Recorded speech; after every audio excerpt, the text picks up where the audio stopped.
पूर्व मंत्री प्रताप सिंह खाचरियावास के निवास पर ईडी की कार्रवाई से जुड़ा बड़ा अपडेट अब आपको बता दें। ईडी की कार्रवाई लगभग पूरी हो गई है और कुछ ही देर में ईडी की टीम बाहर निकलेगी और आवास से बस कुछ ही देर में ईडी की टीम जो है वो बाहर निकलेगी।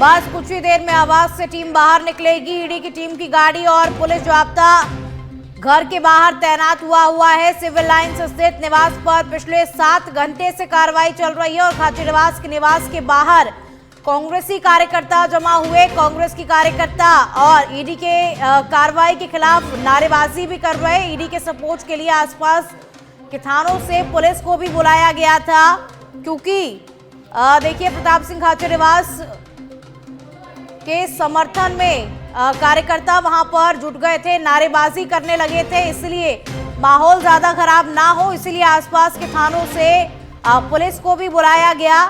तो देखिए ईडी की कार्रवाई जो है वो लगभग पूरी हो गई है।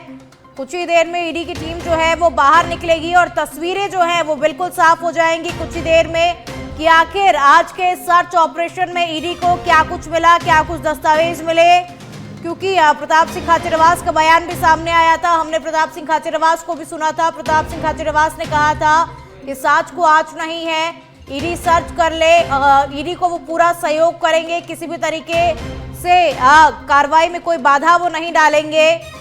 तो देखिए कुछ ही देर में तस्वीरें बिल्कुल साफ हो जाएंगी कि आखिर आज के सर्च ऑपरेशन में ईडी को क्या कुछ मिला। तो ईडी की कार्रवाई जो है वो लगभग पूरी हो गई है। पिछले 7 घंटे से कार्रवाई चल रही है और अधिक जानकारी के साथ में संवाददाता सुनील यादव फोन लाइन पर जुड़ चुके हैं। सुनील, देखिए ईडी की कार्रवाई लगभग पूरी हो चुकी है, ऐसा लग रहा है बस कुछ ही देर में तस्वीरें जो है वो बिल्कुल साफ होती हुई नजर आएंगी कि आखिर ईडी को आज की इस अहम कार्रवाई में क्या कुछ मिला।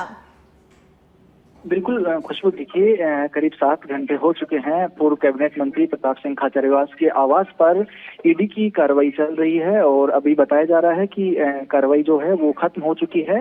बस कुछ ही देर में, अब से लगभग 5 से 10 मिनट में ईडी की टीम है वो खाचरियावास के आवास से बाहर निकलेगी। चूंकि 7 घंटे से ज्यादा का समय हो चुका है और जो इनपुट मिला था ईडी को, उसके आधार पर ईडी ने कार्रवाई की है।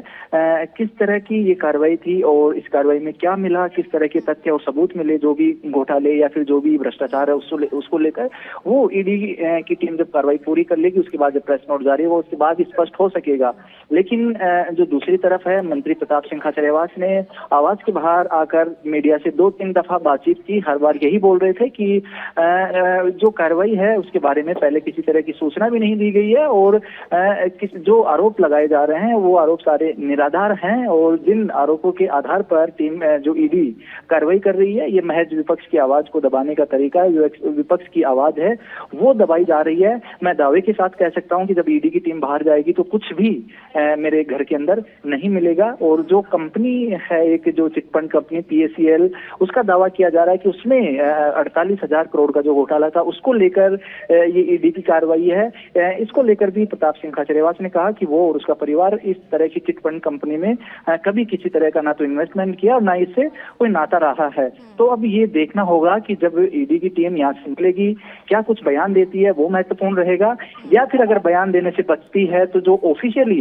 ईडी जब प्रेस नोट जारी करेगी कि ये कार्रवाई का आधार क्या था और क्या जो इस कार्रवाई में मिले, वो भी जो ऑफिशियल इंफॉर्मेशन आने के बाद ही पता चलेगा। लेकिन फिलहाल का जो अपडेट यही है कि कार्रवाई पूरी हो चुकी है, ईडी की टीम बाहर निकलेगी और करीब 3 जो गाड़ियां हैं उनमें ईडी की टीम यहाँ जयपुर पहुंची है और 3 जो गाड़ियों का काफिला है वो खाचरियावास के आवास के बाहर वो लग गया है और साथ ही साथ 2 से 3 जो राजस्थान पुलिस की गाड़ियां हैं वो भी यहाँ पर तैनात है। चूंकि इस तरह की जब कार्रवाई होती है तो कार्रवाई में किसी तरह की दिक्कत ना हो, कार्यकर्ताओं का जो जोश रहता है, कार्यकर्ताओं का जो आक्रोश रहता है, उसको काबू में किया जा सके, इसको लेकर पुलिस जाब्ता भी तैनात करना जरूरी हो जाता है। तो ऐसे में राजस्थान पुलिस के भी करीब 3 थानों के 50 से ज्यादा जो पुलिस जवान है वो यहाँ पर तैनात है। कुछ पुलिस के अधिकारी हैं वो भी यहाँ पर तैनात है ताकि किसी तरह का कार्रवाई में खलल ना हो।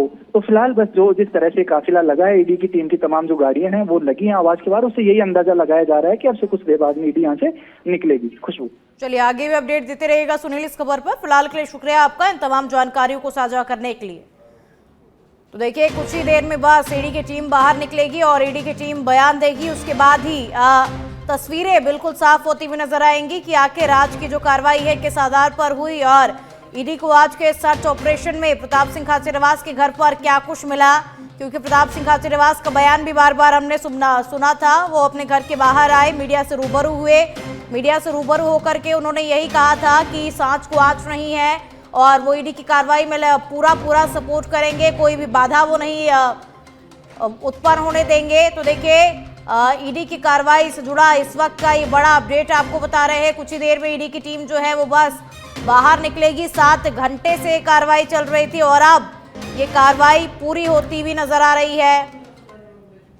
ऊर्जा मंत्री हीरालाल नागर ने 2 अधिकारियों को एपीओ किया है। खेमली जेईएन चंद्रप्रकाश मेघवाल और हिरण मगुरी एक्सीएन मुबीन मंसूरी को एपीओ किया है। जेईएन मेघवाल को बैठक में मंत्री ने कॉल किया था और फोन नहीं उठाने और काम में लापरवाही के चलते एपीओ किया गया है।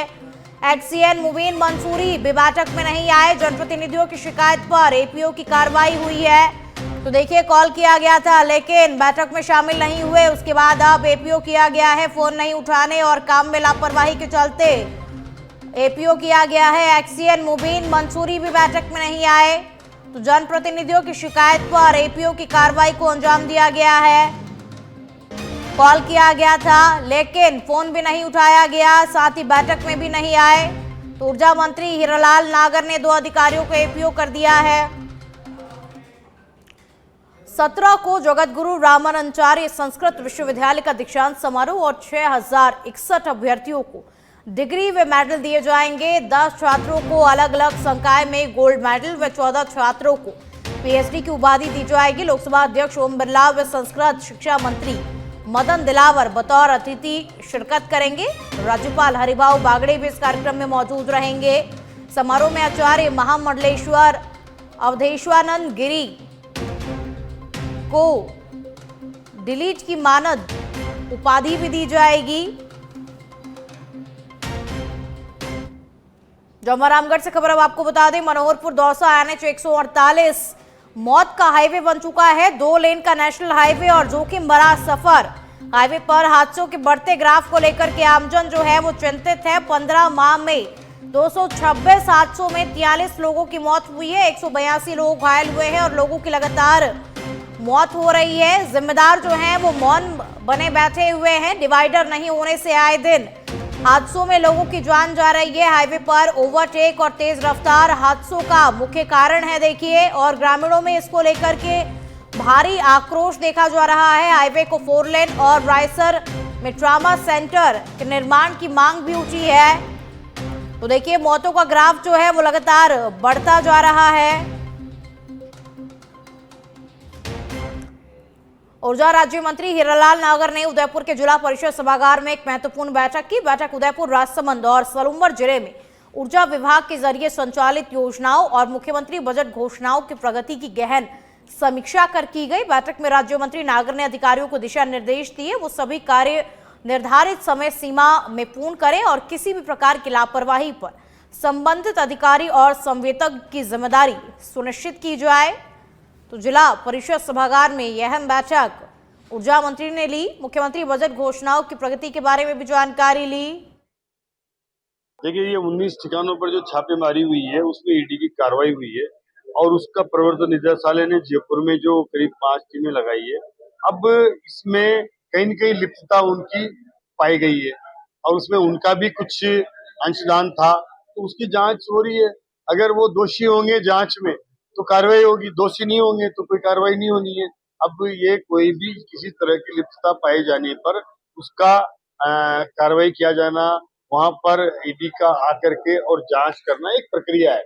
इस प्रक्रिया के तहत अगर कोई उसमें वहां उनसे संबंधित कागजातों में वो दोषी पाए जाते हैं तो कार्रवाई होना सुनिश्चित है, और नहीं कार्रवाई होती है निश्चित रूप से तो वो एक जांच है, वो तो जांच के बाद भरतपुर के बयाना में स्कूलों में पढ़ने वाले बच्चों को पढ़ाई के साथ साथ सोशल पुलिसिंग की भी ट्रेनिंग दी जा रही है और बयाना के Girja children academy senior secondary school के 65 छात्र छात्राओं ने स्टूडेंट पुलिस कैडेट योजना के तहत स्थानीय पुलिस थानों का भ्रमण किया और स्कूली बच्चों ने थाना परिसर के एसएचओ चैम्बर, एएचएम कार्यालय, हवालात, मालखाना, कंप्यूटर कक्ष, महिला डेस्क आदि का अवलोकन किया। तो 65 छात्र छात्राओं ने थाने का भ्रमण किया। साइबर क्राइम से बचने के बारे में भी छात्र छात्राओं को जानकारी दी गई। बच्चों को सोशल पुलिसिंग की ट्रेनिंग दी जा रही है स्कूलों में पढ़ाई के साथ साथ, और ये बहुत ज़रूरी हो जाता है कि आज के समय में बच्चों को पढ़ाई के साथ साथ सोशल पुलिसिंग की ट्रेनिंग भी दी जाए, क्योंकि साइबर क्राइम से बचने के बारे में भी बच्चों को जानकारी देखिए दी गई। तो 65 छात्र छात्राओं ने पुलिस थाने का भ्रमण किया। यहाँ पर उन्हें जानकारी दी गई कि किस तरीके से थाने में कार्य किया जाता है।